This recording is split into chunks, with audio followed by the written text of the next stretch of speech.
Hello students, welcome in learn with Shailendra. आज की इस क्लास में हम देखने वाले क्लास 8th की जो मैथ्स की हमारी डेस्क वर्क आ रही है उसका सॉल्यूशन पेपर सेकंड देखेंगे। और ये आपकी जो मैथ्स की डेस्क वर्क है संजीव है और इसका मैं आपको सॉल्व कराऊंगा सेकंड आपका सॉल्व पेपर, मतलब अपन सेकंड मॉडल पेपर करने वाले हैं। सेकंड मॉडल पेपर को मैं आपको इस यूट्यूब चैनल पे कराऊंगा। अगर आपको ये वीडियो अच्छा लगता है, अगर आप इस यूट्यूब चैनल पर न्यू हैं तो सब्सक्राइब कर देना, लाइक कर देना आपको वीडियो अच्छी लगती है। तो फर्स्ट क्वेश्चन से स्टार्ट करता हूँ, आपको स्क्रीन पे शो हो जाएगा। आपको क्या करना है, प्रोडक्ट फाइंड करना है। एक तो लिखा हुआ -2/9 एंड 3/6। क्वेश्चन सॉल्व करना है आपको फर्स्ट, जिसमें लिखा हुआ -2/9 और 3/6। यही क्वेश्चन है आपके पास में फर्स्ट, और ये आपका एमसीक्यू टाइप है या फिर ऑब्जेक्टिव टाइप का क्वेश्चन है, जिसमें आपको टिक करना है कि कौन सा आंसर आपका सही होगा। आपको बुकलेट के अंदर, मतलब जो आपका पेपर होगा उसी के अंदर आंसर लिखना है और वही पेपर आपको वहां पे देख के आना। आपको घर पे कोई पेपर लाने के लिए नहीं मिलेगा। मतलब आपको जो सॉल्व करना है पेपर के अंदर ही सॉल्व करना है क्वेश्चन, और वहीं पे आपको पेपर वापस देना है, उसी पेपर में सॉल्व करना है, अलग से कॉपी नहीं मिलेगी। आपसे पूछा गया इनका प्रोडक्ट। प्रोडक्ट मीन्स क्या होता है? प्रोडक्ट मीन्स होता है मल्टीप्लाई। प्रोडक्ट का मीन होता है कि मल्टीप्लाई करना है, इन दोनों नंबर को मल्टीप्लाई करके लिखना है। फिर जो ऑप्शन सही है आपको वो बताना है। 3/6 इसको मल्टीप्लाई करेंगे तो जो नंबर कट हो रहा है उसको आप कट भी कर सकते हैं। 2 की टेबल में 6 आता है 3 टाइम है, और 2 की टेबल में 2 आता है मेरा 1 टाइम है। तो 2 से मैंने क्या कर दिया, 6 को कट कर दिया 3 टाइम है। और जब कट कर रहे हैं तो दोनों नंबर एक ही टेबल में आना चाहिए, और इस 3 से हम 3 को भी कट कर देंगे तो हमारा बच गया -1/9। ये आपका आंसर हो गया। और ये कौन से ऑप्शन में है? आपको ऑप्शन दिख रहे होंगे नीचे, ये आपका ऑप्शन नंबर ए हो गया। आपका ए आंसर राइट कर देंगे आप। फिर बी वाला, मतलब सेकंड क्वेश्चन देखो, ये फर्स्ट हो गया आपका। सेकंड क्वेश्चन आपसे बोल रहा है the general form of linear equation in one variable. One variable के लिए आपको क्या बतानी है, जनरल फॉर्म बतानी है। तो वो होती है, आपको याद रखनी है, ax² plus bx equal to 0। ये आपकी जनरल फॉर्म होती है किसी भी इक्वेशन को लिखने के लिए। General form of linear equation, linear equation की ये जनरल फॉर्म होती है। और ये किस ऑप्शन में दे रखा है स्टूडेंट? ए में दे रखा है। जब आपने इस चैप्टर को पढ़ा होगा, लीनियर इक्वेशन वाले को जब आपने पढ़ा होगा, सर ने बताया होगा कि ax² plus bx plus c equal to 0, ये आपकी लीनियर इक्वेशन की जनरल फॉर्म होती है। इसी फॉर्म में इसको लिखा जाता है। नेक्स्ट क्वेश्चन बोल रहा है sum of all interior angle of a quadrilateral is. Interior angle मतलब जो क्वाड्रिलेटरल होता है, किसी भी शेप का हो सकता है, आप उससे क्वाड्रिलेटरल को, ये हमारा हो गया क्वेश्चन नंबर 3। क्वेश्चन नंबर 3 आपसे पूछ रहा है कि किसी भी क्वाड्रिलेटरल के इंटीरियर एंगल, इंटीरियर मतलब होता है कि अंदर वाले एंगल, उन अंदर वाले एंगल्स का मतलब इंटीरियर एंगल का एडिशन कितना होगा या सम कितना होगा। सम पूछ रहा है मतलब कि टोटल पूछना चाह रहा है। तो यहाँ पे हमारे पास में एंगल कितने हो गए 4, और इनका एडिशन होता है 360। थर्ड क्वेश्चन का हमारा जो आंसर हो जाएगा वो जाएगा 360, और ये ऑप्शन नंबर हमारा कौन सा हो जाएगा? ऑप्शन नंबर सी हो जाएगा। सी में लिखा हुआ है 360, मतलब क्वाड्रिलेटरल के 4 एंगल का एडिशन होता है 360। ये आपका थर्ड क्वेश्चन का आंसर हो गया। फोर्थ क्वेश्चन देखेंगे। यस, अब हमारे पास क्वेश्चन नंबर 4 है। क्वेश्चन नंबर 4 आपसे ये पूछ रहा है कि, क्वेश्चन आपको रीड करके बता देता हूं, which of the following number whose square will have 1 at unit place. Unit place पे कितना आएगा? 1 आएगा। बार बार नीचे इसीलिए देख रहा हूँ क्योंकि नीचे मेरे पास यहाँ पे बुक रखी हुई जिसमें से क्वेश्चन देख के बता रहा हूँ। आपके लिए यहाँ पे स्क्रीन पे दिख रहा होगा 1 है हमारा यूनिट प्लेस पे। यूनिट प्लेस पे कितना आ रहा है? 1 आ रहा है। तो हम ऑप्शन से बता पाएंगे कि किसके यूनिट डिजिट में 1 आ रहा है। तो फर्स्ट ऑप्शन आपका ए दे रखा है, वो कितना है स्टूडेंट? आपका जो दे रखा है 109। 109 का यूनिट प्लेस, अगर मैं 9 का स्क्वायर करता हूं तो आपको पता है कि 9 का स्क्वायर कितना होता है? 81 होता है, और इसके यूनिट प्लेस पे कितना आ रहा है? 1 आ रहा है। फर्स्ट ही ऑप्शन में आपका आंसर आ गया कि ए हमारा क्या हो जाएगा? राइट हो जाएगा, क्योंकि 9 का स्क्वायर होता है 81 और 81 का जो यूनिट प्लेस होता है 1 होता है, और हमसे क्वेश्चन यही पूछ रहा है कि यूनिट प्लेस में 1 आएगा तो कौन सी वैल्यू है? तो हमारी 109 होगी। क्वेश्चन नंबर 5 देखो, जिसमें हमसे ये पूछ रहा है question, the cube of the number 9 is. 9 का क्यूब पूछ रहा है, मतलब क्यूब क्या होता है? पावर 3। 9 को 3 टाइम मल्टीप्लाई करके लिखना है। 9 9 से कितना होता है? 81। 81 को 9 से फिर से मल्टीप्लाई करेंगे तो आप मल्टीप्लाई करके देख सकते हैं। यहाँ पे 9 की टेबल बोलेंगे 9 और 72, 729 हमारा आंसर हो जाएगा। 729 हमारा क्या हो जाएगा? आंसर हो जाएगा। और ये किसमें है स्टूडेंट? हमारा आंसर तो डी में, ये ऑप्शन ऑप्शन नंबर डी आपका क्या हो जाएगा, करेक्ट हो जाएगा। ये है क्वेश्चन 5th और अब देखते हैं क्वेश्चन नंबर 6। यस, अब हम देख रहे हैं क्वेश्चन नंबर 6। क्वेश्चन नंबर 6 आपसे ऑप्शन दे रहा है, कौन सा ऑप्शन सही है हमसे ये पूछ रहा है। मैं सीधा ही दिखा रहा हूं आपको कि ऑप्शन क्या होगा। डिस्काउंट जब निकालते हैं तो मार्केट प्राइस होती है हमारी, उसमें से सेल प्राइस को हम क्या कर देंगे, माइनस कर देंगे। यस, अब क्वेश्चन नंबर 7 देख रहे हैं। क्वेश्चन नंबर 7 आपसे पूछ रहा है बाइनोमियल। बाइनोमियल कौन सा, इनमें से हमें ये बताना जिसमें 2 टर्म्स होती है वो बाइनोमियल्स होता है।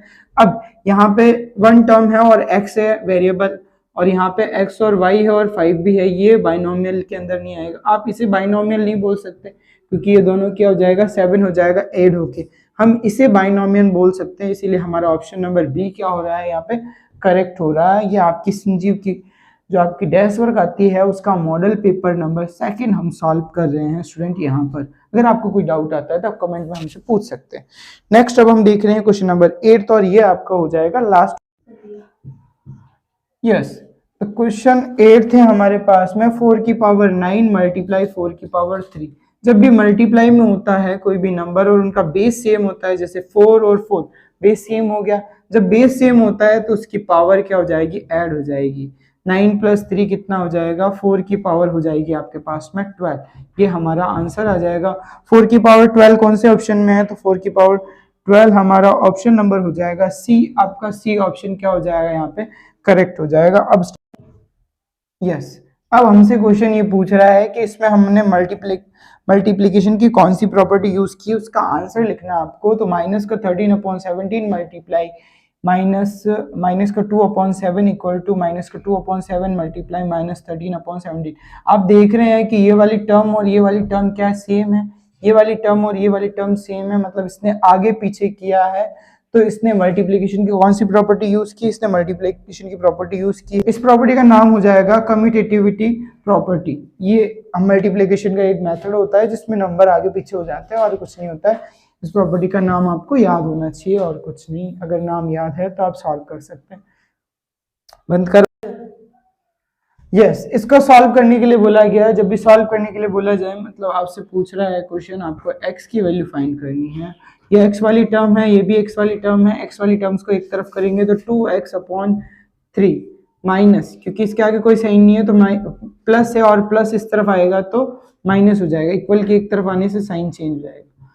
3 यहीं पे है और प्लस का है, इस +1 को इधर लाएंगे तो ये माइनस हो जाएगा। यहाँ पे आ जाएगा 2, 3 में से 1 गया तो 2। यहाँ पे आप एलसीएम लेके भी कर सकते हैं या फिर आप चाहें तो दोनों के बेस को सेम कर सकते हैं। कोई भी तरीके से आप सॉल्व करेंगे आपका आंसर आएगा। आप एलसीएम लेंगे तो 15 एलसीएम आ जाएगा आपका। एलसीएम लेंगे तो 3 की टेबल से 3 और ये 15, 3 की टेबल में 3 1 टाइम में आएगा, 15 5 टाइम में आएगा और ये 5 की टेबल से दोनों चल जाएंगे। तो हमारा हो जाएगा एलसीएम कितना, 15। 3 मल्टीप्लाई 5 15 आ गया। 3 की टेबल में 15 कितने टाइम में आता है स्टूडेंट, 3 की टेबल में 15 आता है 5 टाइम में। 5 मल्टीप्लाई मेरा 2x हो जाएगा माइनस 15 की टेबल में 15 1 टाइम में आएगा, इसीलिए यहाँ पे ऊपर 7x बच जाएगा। 1 को ऊपर मल्टीप्लाई करते हैं तो कोई मतलब नहीं है। ये कितना हो गया, 10x हो गया माइनस 7x/15 हो गया इक्वल्स टू 2 हो गया। 10 में से 7 गया तो बच गया मेरा 3x/15 इक्वल टू कितना हो गया आपका 2। 3 की टेबल में 15 5 टाइम में आते हैं, इस 2 को ऊपर मल्टीप्लाई के लिए भेजेंगे तो x की वैल्यू हो जाएगी 2 मल्टीप्लाई 5, हमारा x आ गया 10। x की वैल्यू कितनी हो गई, यहाँ पे 10 हो गई। ये आपका क्वेश्चन नंबर 10 का सॉल्यूशन था। अगले क्वेश्चंस को देखते हैं। यस, 11th क्वेश्चन आपसे पूछ रहा है, नीचे शो हो रहा होगा आपको। 11th क्वेश्चन हमसे ये पूछ रहा है कि यूनिट डिजिट फाइंड करनी है इन नंबर की जब क्यूब करते हैं। क्यूब करने से यूनिट डिजिट क्या आएगी वो बताना है। क्यूब करने से हमें बतानी है इसकी यूनिट डिजिट। यूनिट डिजिट कितना आएगा ये बताना। यूनिट डिजिट फाइंड करने के लिए हमें क्यूब करना पड़ेगा क्या इस पूरे का, नहीं, हम सिर्फ पीछे वाले 8 का क्यूब करेंगे। अगर आप 8 का क्यूब करते हो तो नंबर कितना आता है, 8 8 होता है 64। 8 का क्यूब मतलब 8 को 8 से मल्टीप्लाई करना है 3 टाइम, तो 64 मल्टीप्लाई 8, 8 8 64 मल्टीप्लाई 8 की टेबल बोलेंगे 4 टाइम तो 32 आ रहा है। 32 3 कैरी 8 की टेबल बोली हमने कितना टाइम। यहाँ पे देखो हमें सिर्फ यूनिट डिजिट से मतलब है, तो अगर आप यूनिट डिजिट समझ गए हैं तो यूनिट डिजिट आ गई। अगर 8 की टेबल 6 टाइम बोलते हैं तो 8 6 48 और ये हो गया 51, 152 आ रहा है। हमें किसी चीज से मतलब नहीं है, हमें यूनिट डिजिट से मतलब है। तो आप लिखोगे इसका 88 मतलब 888 की यूनिट डिजिट हो गई, यूनिट डिजिट इज ट्रू। ये आपका आंसर हो गया इस क्वेश्चन का, ए का। अब इसकी फाइंड करते हैं तो आपको पता है कि 9 को हमें 3 टाइम मल्टीप्लाई करना पड़ेगा। तो 9 9 जा 81 और 81 को वापस 9 से मल्टीप्लाई करेंगे तो भी क्या आएगी, 81 को 9 से मल्टीप्लाई करते हैं तो भी 9 आएगा। 9 1 जा 9। तो हमारी यूनिट डिजिट कितनी हो गई है स्टूडेंट, यूनिट डिजिट हो गई है 149 की यूनिट डिजिट हमारी 9 हो गई। ये इस क्वेश्चन का सॉल्यूशन हो गया, यूनिट डिजिट हो गई हमारी 9। ये मैं आपको आंसर बता रहा हूँ और थोड़ा फास्ट है क्योंकि आपने पहले से सीख रखे होंगे इन क्वेश्चंस को आपके स्कूल में। यस, आगे। यस, क्वेश्चन नंबर 12 आपसे पूछ रहा है कि आपको रेशियो फाइंड करना है। सबसे पहले आपको पता होना चाहिए कि रेशियो का क्या है, हमारा साइन होता है कि रेशियो को ऐसे लिखते हैं और रेशियो की दोनों तरफ जो यूनिट्स होती है वो सेम होनी चाहिए वरना आपका आंसर नहीं आता। फर्स्ट लिखा हुआ है speed of cycle, speed of cycle दे रखा है, स्पीड ऑफ साइकिल लिखेंगे एक तरफ साइकिल और एक तरफ लिखेंगे speed of scooter, speed of scooter. ये स्कूटर की स्पीड लिखेंगे एक तरफ और एक तरफ क्या लिखेंगे हम, साइकिल की स्पीड लिखेंगे। स्कूटर की दे रखी है 30 किलोमीटर पर आवर, ठीक है, मतलब किलोमीटर पर आवर में दे रखी है। यूनिट लिखना चाहो तो लिख सकते हो। और 15 किलोमीटर पर आवर को ऐसे लिखते हैं, किलोमीटर पर आवर ऐसा लिखा जाता है। यूनिट से यूनिट कैंसिल हो गई, सेम यूनिट होनी चाहिए। 15 की टेबल में 30 आता है 2 टाइम में, तो ऐसे कट करना, अगर सेम टेबल में आ रहे तो ही कट होगा। 15 1 जा 15 और 15 की टेबल में 32 टाइम में आ रहा है, ये हमारा रेशियो हो गया। आप देखते हैं 13 क्वेश्चन। यस, अब देख रहे हैं हम क्वेश्चन नंबर 13। क्वेश्चन नंबर 13 है हमारा ट्रू और फॉल्स बताने हैं आपको, ये ट्रू है कि फॉल्स है। लिखा हुआ है ए जो माइनस है, ए की पावर क्या है, ए की पावर है माइनस एम। उसको अपन ऐसे लिख सकते हैं क्या, 1 अपॉन ए की पावर एम, ऐसे लिख सकते हैं कि हाँ लिख सकते हैं। जब पावर नीचे आएगी तो जो माइनस होता है वो प्लस हो जाता है, तो ये स्टेटमेंट हमारा हो जाएगा ट्रू, यही लिखा हुआ है। और सेकंड देखो क्वेश्चन, सेकंड क्वेश्चन में हमसे क्या बोल रहा है, -2 की पावर कितनी लिखी हुई है आपके पास, -3 मल्टीप्लाई -2 की पावर -4 इक्वल्स टू लिखा हुआ है 2 की पावर 3 + 4। ये सही है कि नहीं है। थर्ड क्वेश्चन भी लिख देता हूँ आप लोगों के लिए, a की पावर m अपॉन a की पावर n इक्वल्स टू हो जाएगा क्या, n माइनस m। और फिर फोर्थ वाला हो जाएगा आपका 0 0 0, कितने जीरो है, 1 2 3 4 5 जीरो है, 4 5 जीरो है metre is equal to 7 multiply 10 की पावर -5 मीटर। ट्रू है या फॉल्स, अपने को ये बताना है। अब देखिए आपको पता है कि ये पावर क्या आएगी, अपॉन में आएगी।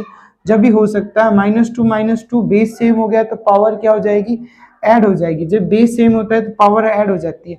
बट आप इसको प्लस बनाएंगे तो नीचे लेके जाएंगे तो माइनस का 1/2 मल्टीप्लाई और उसकी पावर 3, सॉरी प्लस हो जाएगा, नीचे आने से पावर क्या हो जाएगी, प्लस हो जाएगी। एक बार वापस कर देता हूँ, इन दोनों नंबर को यहाँ पे सॉल्व कर देता हूँ, आंसर ट्रू आएगा फॉल्स आएगा वो बाद में बता दूंगा। इसको अपन यहाँ पे सॉल्व कर रहे हैं, -2 नीचे आने से आगे वाला साइन चेंज नहीं होता है, जो इसके नंबर के साथ में लगा हुआ पावर का साइन चेंज होता है। जो पावर हमारी प्लस हो जाएगी, नीचे आने से ऊपर थी माइनस, नीचे आने से प्लस, और यहाँ पे नीचे आने से ये क्या हो जाएगा, 4 प्लस हो जाएगा।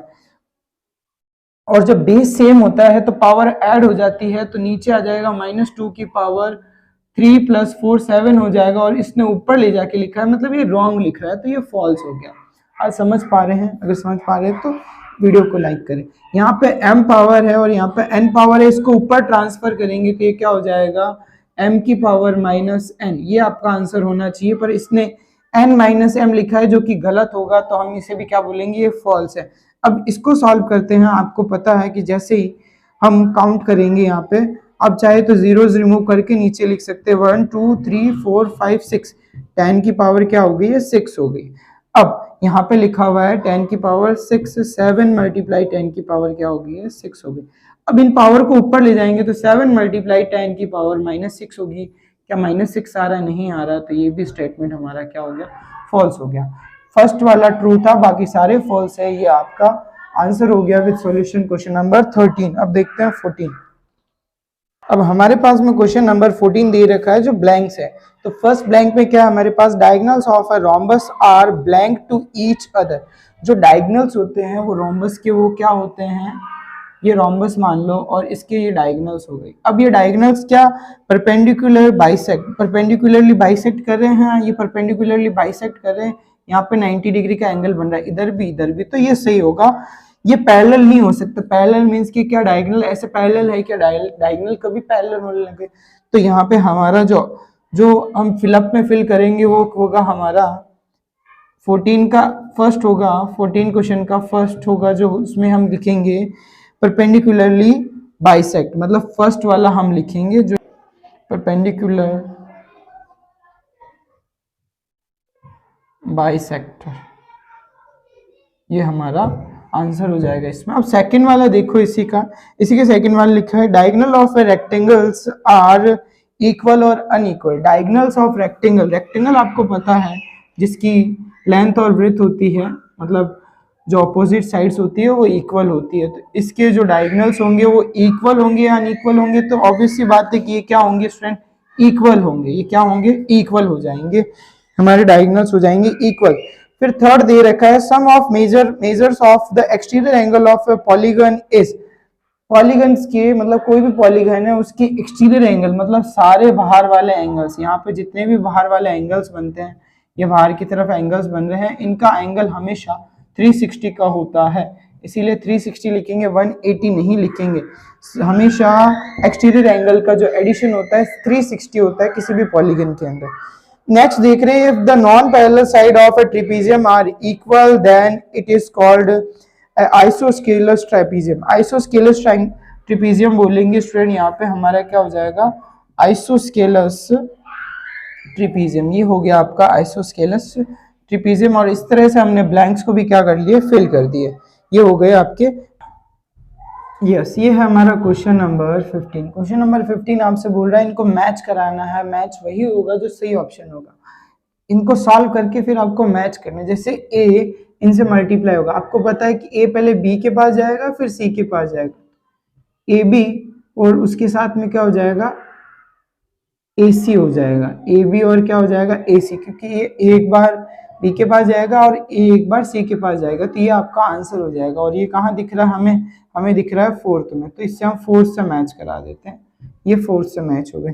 पी क्यू और पी क्यू, अब समझ में नहीं आ रहा है कि पी क्यू वाला कौन सा होगा, आपसे सॉल्व नहीं हो रहा है, आपसे सॉल्व नहीं हो रहा है। जब यहाँ पे भी पी क्यू है, यहाँ पे भी पी क्यू, आप सीधा इसको मैच करा सकते हैं अगर आपको सॉल्व करना नहीं आ रहा है, तो पर आपको सॉल्व करना आना चाहिए कि यहाँ पे P है, यहाँ पे भी P, आपस में मल्टीप्लाई होंगे तो 2P मतलब P स्क्वायर हो जाएगा, माइनस है तो आगे माइनस हो जाएगा, Q और Q यहाँ पे क्या हो जाएगा, Q स्क्वायर, जब मल्टीप्लाई हो रहा है, इसीलिए हम इसके साथ जाएंगे। और यहाँ पे आप देख सकते हैं A प्लस बी का होल स्क्वायर ओपन करना है।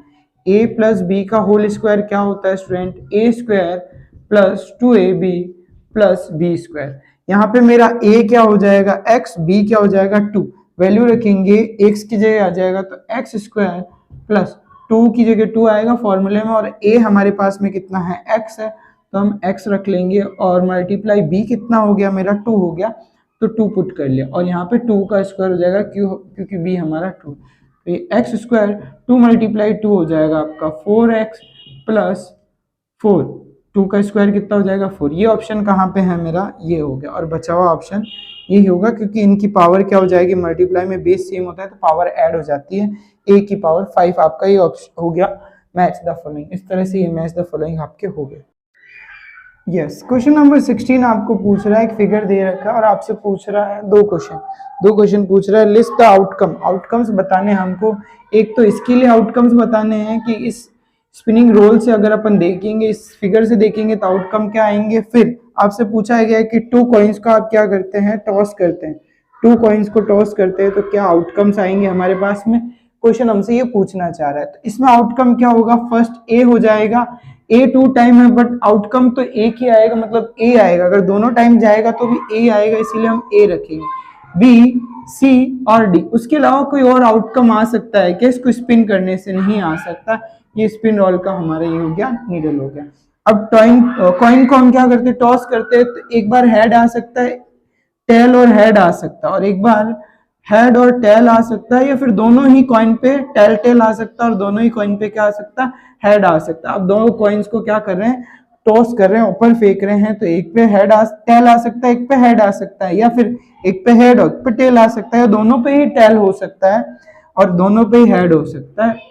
ये आउटकम्स आएंगे 16 क्वेश्चन के सेकंड क्वेश्चन से। आज इतने ही क्वेश्चन करेंगे, जो बचे हुए नेक्स्ट क्वेश्चन है 16 से आगे के, वो नेक्स्ट क्लास में करेंगे, जल्दी ये क्लास लेके आएंगे। तब तक के लिए थैंक यू। अगर वीडियो अच्छा लगा हो तो लाइक करें और अपने सभी दोस्तों से शेयर करें, और इस यूट्यूब चैनल पे न्यू है तो इस यूट्यूब चैनल को सब्सक्राइब करें, और बाकी वीडियोस अगर आपके लिए यूजफुल है तो वीडियोस को जाके हमारी यूट्यूब चैनल पे देखें। Thank you.